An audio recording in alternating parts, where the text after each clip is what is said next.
How's everybody doing, Cuse Nation? Welcome to Orange Heat. As always, my name's Giovanni Heater. I want to thank you for joining us here tonight. I apologize for not being as active on the Twitter. I wanted to get a video out Saturday before the Morehead State game. I wanted to do a Louisville post game and a preview on the Morehead State game before it happened. Didn't get a chance to do that. I've been swamped lately between homework, and I'm going to play this upcoming weekend. And so I've had a lot of rehearsals for that. And yesterday I had a lacrosse tournament. Shout out to my boys on OLP. If anybody involved in that is watching, we won our tournament undefeated, won the Turkey Shootout champs. So that's a lot of fun right there. As always, add the Twitter at GeoHeater, add the Instagram at GeoHeater. A lot of stuff of Syracuse on there. Like, comment, and subscribe, and let's dive right into it. It was a great weekend to be Orange, and, you know, it's always a great weekend to be Orange. Don't get me wrong, diehard Cuse fan myself, and I'm sure anybody listening is as well. But this just has a special feel to it. I mean, it's not every day. I mean, there's not many teams in the country that can say our football team, our basketball team, both ranked in the top 15. Just a lot of special things going on here in Orange Land, as I like to say. So they both had big wins this weekend, football and basketball team, so that's very exciting. I plan on starting with the football team because the Louisville game did happen first on Friday night. Then I'll move into basketball, talk about the Saturday night win over Morehead State. So let's dive right into it. Syracuse football defeats Louisville 54-23 Friday night in front of 42,797 Syracuse fans. That's the largest crowd in the Carrier Dome since 2014. The dome was full of blue and orange, and it was great. And that was hugely in part to really Louisville fans don't travel much. I mean, no team really travels when no fans travel really, rather when your team's 2-7. So now 2-8. So that wasn't really a big surprise, but it was really great to see, like, really 42,000, almost 43,000 true Syracuse fans for the most part. I saw one Louisville fan the entire night while I was there. There's really usually you see a section of like red, and I really didn't even see that whatsoever. So that was good to see. Great showing from Syracuse fans. Really appreciate that. I tried to spread the word. I know a lot of other people tried to spread the word, so it was great to see. It was a big recruiting night at the Carrier Dome. Dino Babers had a lot of big top-name recruits for the 2019 and 2020 seasons out there, and they showed out, and it was a great experience for them because they saw a blowout win, and they also saw a full Carrier Dome, so that hopefully will help us in the recruiting side of the spectrum. And Dino Babers, it was kind of a, it was kind of a slow crowd getting there at first. It took till the second quarter, midway through the second quarter, to really fill in, which is understandable. The weather was a factor. It was a little bit rainy. It's hard for people to get right out of work and get there by 7 o'clock kickoff with all the traffic and everything. So it took till about midway through the second quarter to fill in. I wanted to ask you guys, I'm interested to see if you guys will tweet about this or add in the comments, how loud was it on TV? Because I was at the game, and it was rocking in there. And I was at the Clemson game last year, and it was almost as comparable to that. I don't think it was as special just because there's a whole nother ball game when you're playing the number 2 team in the country. But it was as loud. It was exciting, and the stakes weren't quite as high, but it was a lot of fun. So I wanted to ask you guys how loud it was at home on the television. Really, the fans kind of left. It quickly decreased the numbers after halftime, which is kind of understandable in a blowout win. Not many hung around after that, but there was still a decent crowd. It was still pretty loud for Eric Dungey's farewell.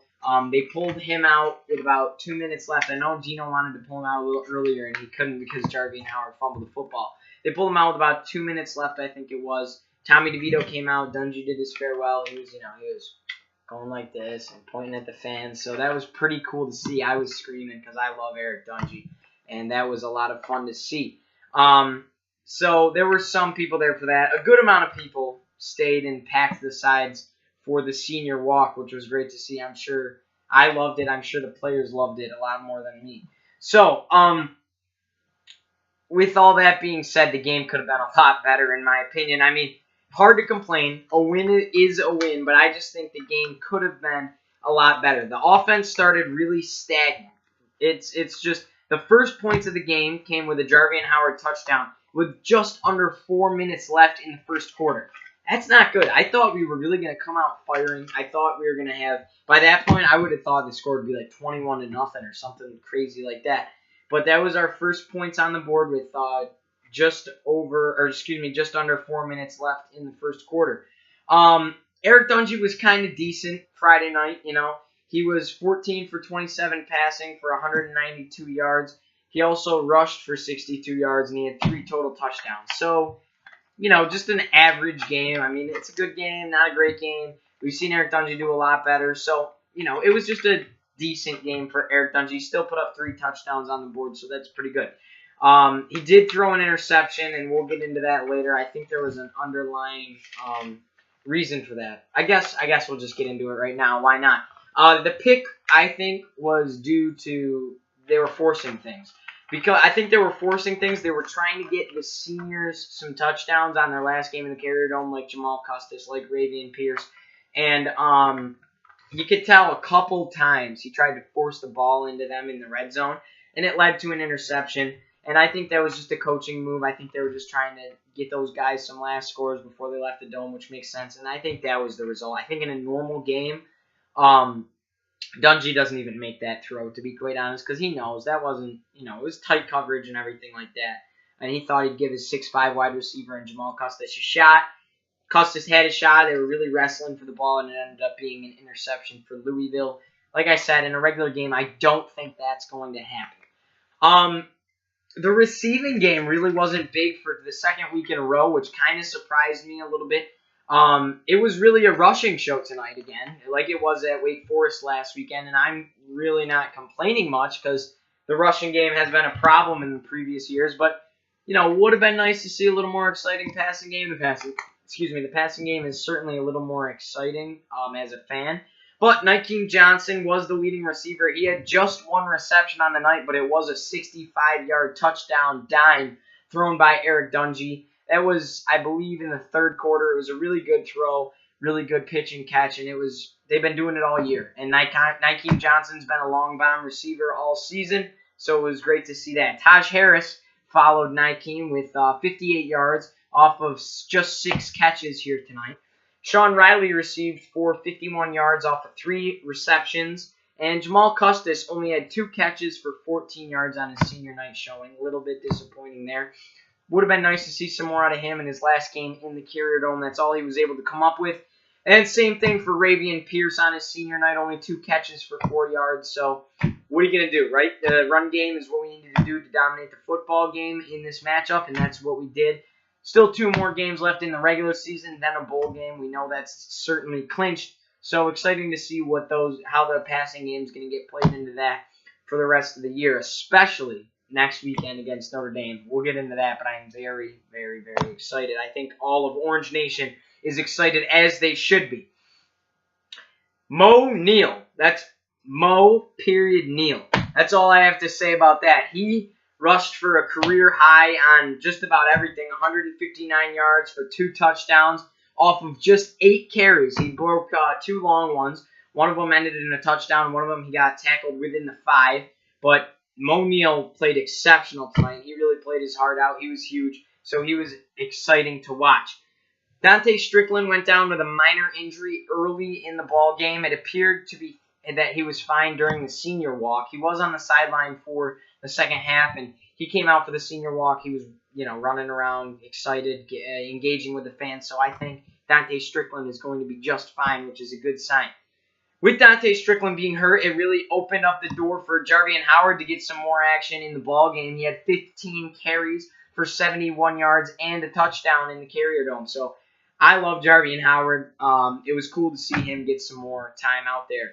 So that was a lot of fun. It wouldn't be right not to shout out the special teams because, wow, our special teams is insane. Sterling Hofstrichter, one thing for him, he's an excellent punter, really can get the ball anywhere he wants to place it. Tonight he only had to punt 2 times, so that's really good. Kudos to the offense and everything, getting us into field goal range, getting us points up on the board without Hofstrichter having to boot the ball away other than the 2 times he did. Sean Riley was huge. He's had some really nice returns all season, and he kept that going. Some really nice returns against Louisville in this ball game for 91 total yards. His longest was a 41-yard punt return, and he was this close to breaking away for a touchdown. It's exciting to watch him run the ball for sure on those returns. How about the kicker, Andre Schmidt? He's absolutely automatic. He was 4 for 4 on field goals against Louisville, and that put him at 27 for 29 on the season. He's just 4 away from breaking the NCAA record for field goals in a single season. He's also tied the ACC record for that same stature, field goals in a single season. You got to remember, he's just a redshirt freshman. He came into this season not even with a scholarship. And look what he's doing now. Big, big things out of the kicker, Andre Schmidt. Looking at the defensive side of the football, our defense played really, really well. I mean, this Louisville offense isn't good whatsoever, but the defense did play really well nonetheless. Ryan Guthrie and Keelan Whitner had some big senior nights up in the Carrier Dome. Senior Chris Slayton blocked a field goal that led to an Antoine Cordy long, very, very near touchdown return. And so that was a nice combination of 2 seniors making a big play. It was our first field goal block of the season. And Cordy was, just like Sean Riley, this close to breaking it for a touchdown. The team ended off the night with 6 total sacks. 2 of them were by star Elton Robinson. So really big night out of them. Always getting to the quarterback. They've done it all year. They continue to do it. And Jawan Puma Pass. Actually, it wasn't even just Puma Pass. They put in their other 2 quarterbacks as well, Cunningham, and then one other guy who saw his first action out of the season. So really they couldn't get anything going with their quarterbacks. Our team resulted in 6 sacks, and their quarterbacks were struggling. Jawan Puma Pass. I hate saying Puma, but it's like become a habit now because that's what the commentators always say. Jawan Pass, that's Louisville's thing for calling him Puma because they think he's so good, and he's really not. But I shouldn't say that.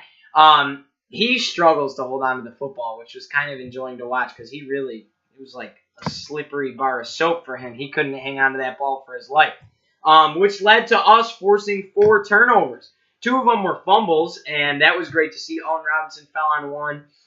I want to say Chris Slayton fell on the other one. Not exactly sure. Don't quote me on that. A few of them were recovered by the Louisville offense. We could have had some more. So, like I said, must have been a slippery football for Louisville because they couldn't hang on to anything whatsoever. The other 2 turnovers that we first forced were interceptions. Keelan Whitner, the senior linebacker, had a big interception. It was just a great rush by the defensive line.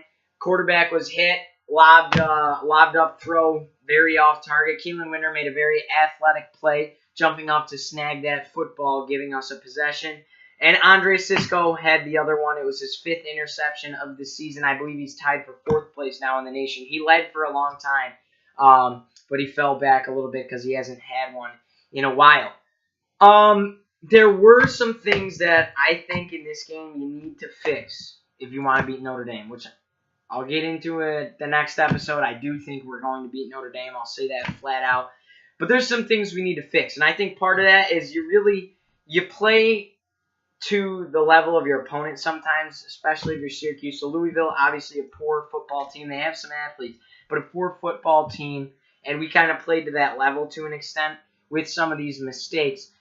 Those mistakes were just too many turnovers for me. I mean, we had 3 total turnovers. Sean Riley fumbled one on our opening possession. He took the punt return, and he didn't muff it. He ran it back quite a bit, but he just ended up losing control of the football. Somebody hit it away from him, and Louisville ended up with it on their side of the field.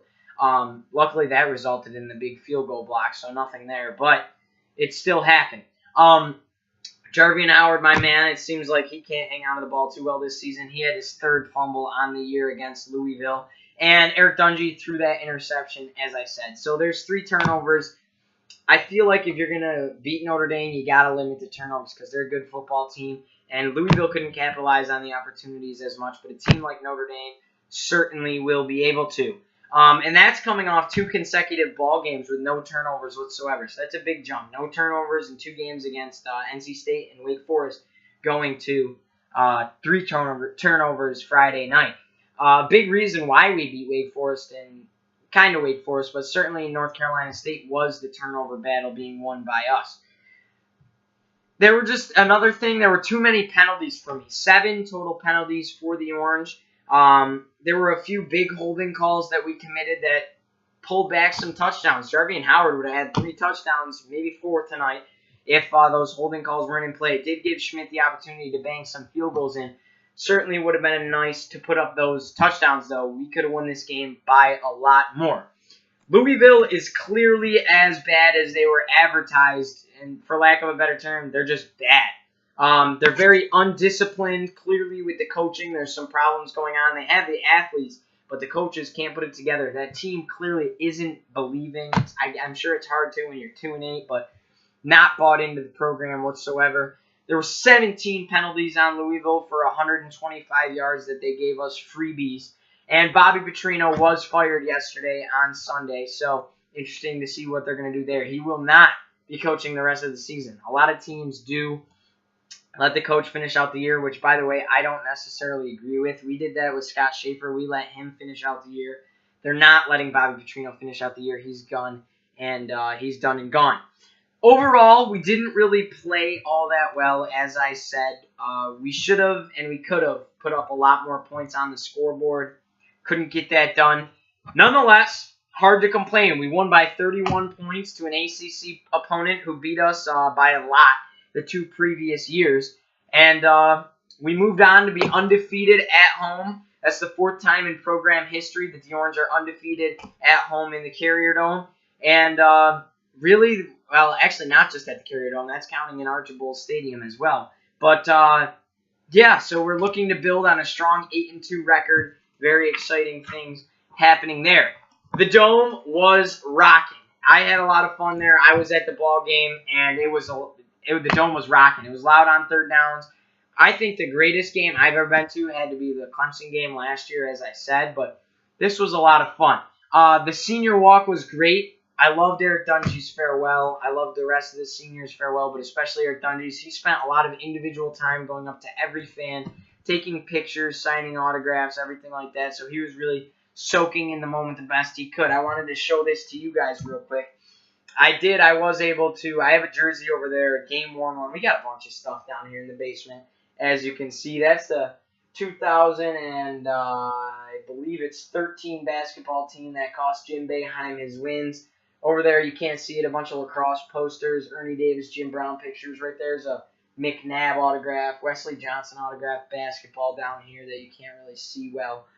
Lacrosse posters, Tyler Ennis autograph, John Wallace autograph, 3 game-worn football jerseys over there. We got one signed by the team last year with players like Paris Bennett, Zaire Franklin, Steve Ishmael, Irving Phillips. Bunch of stuff. Floyd Little autograph, championship plaque for lacrosse, because I play lacrosse, so I'm a big lacrosse fan. We got it all going down. I got it all going on down here. Got another game-worn football jersey autographed. Basketball jersey signed by last year's whole team, looking to add on to that. So a lot of stuff going on, but this has to be one of my most prized possessions because I love it. I customized this shirt over the summer going into this season, Eric Dungy t-shirt, and I just wanted to show this to you guys. Got it signed by the man himself, Eric Dungy, so that was really, really cool. I was really excited about that. I'm going to frame that up and have this hung soon enough. So that was pretty cool. I like that a lot. Some other things, I had some other football notes that I thought I might share with you guys. We moved up to number 12, one spot in the country in both the AP and the coaches' polls following a Kentucky loss. Tennessee pretty much obliterated Kentucky, for lack of a better term. And we moved up from 13 to 12, so that was exciting. I'm interested to see what they're going to do in the college football playoff rankings. Those are going to come out tomorrow night at 7 o'clock on ESPN. I think it's going to stay pretty much the same. I mean, I don't think the rankings are going to change all that much. There's some teams that lost and won. I think the top 4, I mean, I hate talking about Alabama and all them. I think the top 4 is going to stay exactly the same. Nobody lost. So I think it's going to be 1 Bama, 2 Clemson, 3 Notre Dame, and 4, I guess, is the ticker. I guess Michigan could slide in there. Not sure what's going to happen there. But nonetheless, Syracuse, I think they're going to go right from 13 to 12 in the college football playoff rankings. All three across the board were exactly the same at 13 last week. I think they'll do the same this week with that Kentucky loss. One thing that got me really mad yesterday was no college game day in New York City in the Bronx. They're going to Orlando for number 11 ranked UCF hosting 19 ranked Cincinnati. And it hurts a little bit. I was really excited to see if Lee Corso was going to put on an Otto hat, or I don't know what he was going to do, because Otto's a full costume and it's one thing, so I don't know how he would do it. He probably would have ended up putting on a Notre Dame hat because he loves Notre Dame. But disappointed. Cincinnati, UCF, I'm sure that's going to be a great game, but it is the American Conference, and it's hard to deny. One thing that got me real mad is I was watching Kurt Herbstreit's announcement of it, and he's like, there's really only one game that stands out here this week, and that's got to be UCF Cincinnati. I was like, one game that stands out? I mean, Syracuse, number 12 versus number 3 Notre Dame if all plays out. And how are you not going to at least say that stands out? You're not going to bring game day there. That's one thing, but how can that not stand out to you? It's whatever. We're used to it, Syracuse fans. They're always hating on the Orange, or they're always doubting on the Orange, or they're not believing on the Orange. So trust me, we are very much so used to it. But I was really excited to see game day there. Not going to happen this week. So I don't think they picked the best game of the week. I think Syracuse Notre Dame has to be the best game of the week. Oh well. I think the decision probably had something to do with the Syracuse game being on NBC in the middle of the day. The UCF and Cincinnati game is at 8 o'clock on ABC, as most of the game day games usually are. I mean, there's a few exceptions throughout the year. But typically, they're going to put that primetime slot, ABC, where College Game Day goes. ESPN, ABC are all parent companies of Disney. So Disney owns all them, and it's all money. It's all money. I also think the decision probably had something to do with they already went to 2 neutral sites so far this year. I want to say they had one that had to do with Notre Dame, not a neutral site. I think they went to Notre Dame. I don't really remember. I usually watch College Game Day. It's hard to trace all the way back. I think it might have been the Notre Dame-Michigan game to open up the season. Don't quote me on that, though. I like it, though. You know, I was mad, and I'm still mad, but I like it because guess what? They're saving it. Syracuse has only been in College Game Day one other time for football, and that was when we played at Virginia Tech in 1998. So they're saving it. You got to think next year, probably earlier on in the season rather than later, Clemson's going to be traveling to the Carrier Dome if all plays out, depending on how we end this season and everything like that. Syracuse could start the season next year ranked, even in the top 15 maybe. I think they're going to start next season ranked if you at least win 2 of the next 3 ball games. That's counting the bowl game in that. So I think they're going to win all 3, but that's just me. We'll get into that at another time. I think you're going to start next season ranked. Clemson clearly will be ranked. So you could be looking at College Game Day coming on a Syracuse campus next season, and that would be absolutely insane. I know that I'd get there at 3 o'clock in the morning, whatever it took. I'd be there for College Game Day. I always loved College Game Day. That would be really exciting. That'd be a dream come true, really, for to put it into perspective a little bit. One last touch on the football team win over Louisville. Got our flames of the game, of course, as usual. I'm going to come up with something. I'm going to have like a fire or a candle or maybe a helmet with you throw the stickers on there, like the ESPN Nissan helmet stickers, something like that. We're going to figure it out. But for now, your flames of the game for defense, it's going to be Keelan Whitner. Of course, senior night, he had 8 tackles, 1 tackle for loss, and an interception. I got to say, Ryan Guthrie really challenged him for that. He did one-up him with 9 tackles, 2 tackle for losses, but he didn't have that interception. And that was a good momentum swing for us. The interception was a great athletic play. So that's why Keelan Whitner is going to get my flame of the game here today, even though his stats might not be as deserving as Ryan Guthrie. I thought he just really played his heart out on senior night. And the thing about Whitner, Guthrie is a JUCO transfer. Gotta love Guthrie. He plays his heart out too. But Whitner's been with us for all 4 years. It's really nice to see him have a big ball game this last night in the Carrier Dome. For offense, can't go with anybody else but the man Mo Neal, 159 yards and 2 touchdowns, as we said earlier in the show. So, big night out of Mo Neal. Moving on to Syracuse basketball. Today's Monday. Syracuse basketball moved up 1 spot to number 15 in the country following a 2-0 start. So they did crack the top 15. That's pretty exciting.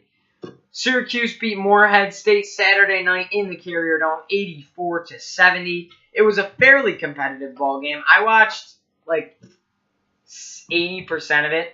It was hard for me to watch the end once I knew we were going to win because I really love college football, and I really wanted to watch that Clemson-Boston College game, so that's what I did. I know, terrible, I'm a Syracuse fan, but I felt pretty confident in our team, and I really love all the pregame festivities and everything with college football. So I did change the channel to the Clemson-Boston College game. Sorry, I know. Morehead State really kept it close with us for a while. We started the game, the first few minutes, very strong. That was good to see. I think we jumped out to like a 10-0 lead or something like that. Lots of exciting ball movement. I think there were a dunk or two. So that was a great, strong start out of us. As usual, it was kind of a slower first half as far as scoring goes. We never really, I can't remember the last time we hit like 40 or 45 points, which is, in the rest of the country, a lot of teams do that on a regular basis. I can't remember the time we did something like that. In the first half of action in a basketball game. The final score, not the final score. The final score of the half was 36-30 in the first half of play. So a little bit underwhelming, but that's how Syracuse basketball always rolls. Low-scoring first half. The second half, they really brought it up. Your starters for that game were at point guard, Tyus Battle. At shooting guard, Buddy Boeheim. At forward, you had both O'Shea Brissett and Elijah Hughes. And at center, you had Pascal Chukwu, really the same as what they did last game against, who do we play? Eastern Washington. So the same lineup there. No Frank Howard on Saturday night. There's still no word on his return. I'm really hoping we're going to have him, maybe not even for this UConn game, but I hope he travels, and who knows, maybe he feels a lot better the next day and plays against, regardless, we're going to play another Power 5 school on Friday night. Hopefully it's Oregon, because Oregon is ranked. That would be really exciting at the Garden. And he would be a big step up for us. Elijah Hughes, O'Shea Brissett, and Tyus Battle played really the majority of the ball game. Elijah Hughes had 35 minutes. O'Shea Brissett had 36 minutes. And Tyus Battle ended off the night with 39 minutes, very similar to the times he got last year, because he was playing the whole ball game last year. Same with Brissett. Those three were our leading scorers on the night. Tyus Battle stepped it up. The first game, it was a little bit like, where's Tyus Battle? Tonight, he really showed what he can do, showing that I think he's going to earn that preseason All-American honors. Tyus Battle, 23 points, 7 for 15 from the field. Elijah Hughes, 21 points, 7 for 15 from the field as well. He was just 1 for 6 on three-point shooting. That might be a little bit cause for concern. Our three-point shooting percentage has really been atrocious so far this year, but I'm not worried. I'm not worried whatsoever. Some guys are still getting used to the Carrier Dome, for God's sake, so I'm not worried at all there. O'Shea Brissett finished off the night with 17 points. He's continuing. That's 2 dominant performances in a row by him, so that's really exciting. Pascal Chukwu, my man Pascal, last year drove me nuts sometimes, and this year he proved that he got a little bit better. He put a little bit of weight on. He's more of a physical presence in the paint. I don't know how he's going to match up against somebody like Zion Williamson or something though, like that from Duke. But nonetheless, Pascal Chukwu finished off with a double-double. He had 14 points and 10 rebounds on the night, and he's really showing his great post play like that. Not too much out of the bench tonight. 6 total points from Dolajai and Sidibe. They split that even, 3 points each. There were no points from Jalen Carey. Clearly, Tyus Battle's playing point guard, and Carey's just, Boeheim doesn't feel that he's ready to start just yet, and I could agree with that. That's why Battle was in there to start out the ball game and for the majority of the ball game. Carey did play 15 minutes, but no points. He only shot the ball 3 times, missed all 3 times. So I don't know if it's a confidence thing with him or what, but Not exactly the production I was expecting early in the season from him. Another person without early production, Buddy Boeheim. I'm not worried. Those guys are going to figure it out. But Buddy Boeheim, disappointing once again. 1 for 7 for field goals. 1 for 5 for three-point shooting. And he just scored 3 points on the night. It's early, but a stat that does really catch my eyes. He's only 11%. 11%. 1% field goal shooting so far this season. So I hope he can figure things out a little bit. One other cause for concern is we committed 14 turnovers. That's just too many. Against a team in the ACC, that's going to get a lot tougher, and in some of our tougher non-conference games as well. So that's just not exactly what you'd like to see. Team free throw percentage skyrocketed in the second game. They really had me worried in the first game. They only shot at 53.5% from the charity stripe, and in this game they were 83%. So they really showed what they can do from the charity stripe, and they had some good free throw shooting percentages there, because really a free throw, I don't want to get into the fundamentals of basketball, but a free throw makes or breaks your game sometimes, and it could come down to a couple early ones missed in the first half. So free throws are huge in basketball. I mean, they're freebies, so it was good to see them step it up a little bit there. It was kind of a game for Syracuse. But again, it's a win, for lack of a better term. It was it was good, it was bad. It was really the same as the football team, to be quite honest, a little bit. But it's a win, so we can't complain. Kudos to Morehead State, really. They gave us a good ball game. They kept it close for a long time. They only lost to UConn by 10 points, so this really shows it's probably going to be a pretty good game on Thursday night at the Garden against UConn. This was a better game than our opening efforts against Eastern Washington. Definitely more offensive production, and defense wasn't exactly as great, but definitely offense production. I think one huge thing about this team is the minor struggling can really be explained by the absence of Frank Howard so far this year. I think it's all going to work itself out. I mean, you got to think Frank Howard last year, the big three, he was putting up huge numbers last year. He could drill the three ball, good passing. I mean, he was crucial aspect of the team last year, and he hasn't been in there so far this year. So I think it's all going to work itself out. I mean, looking at the points people scored here tonight, or Saturday night rather, if you add another 15-20 to that, it's a whole other ball game, and you're scoring a lot more points with Frank Howard. The defense looked, they looked good, but it wasn't our best defensive game. It certainly wasn't as good as it was against Eastern Washington, but at the same time, we were playing a better opponent, so that's to be expected. There wasn't as much press defense called by Jim Boeheim here tonight, so that was not surprising. But I thought, you're going to see more of that this year, because teams are figuring out the 2-3 zone a little bit. I mean, we've been playing the same thing for a long time. So the press really helps. And now this year, the thing about that is we have the athletes for it, and we have more depth for it, because it is more energy draining to play a press defense. We allowed 70 points to a non-Power 5 school, so just anytime you look at that, it doesn't necessarily look great on paper. But we did hold them for 7 for 24 from the three-point arc, so that was pretty good. We forced 12 turnovers on them, so that was huge. And just a little extra stat there, Pascal Chukwu did have 6 blocks. So really, the 7'2" height playing a factor there. I mean, a team like Morehead State's not necessarily going to be able to get the big recruits with the serious height. I mean, we tower over a lot of teams as it is, but especially, teams that are a lot lesser than us. So that was to be expected, but Pascal did have 6 blocks.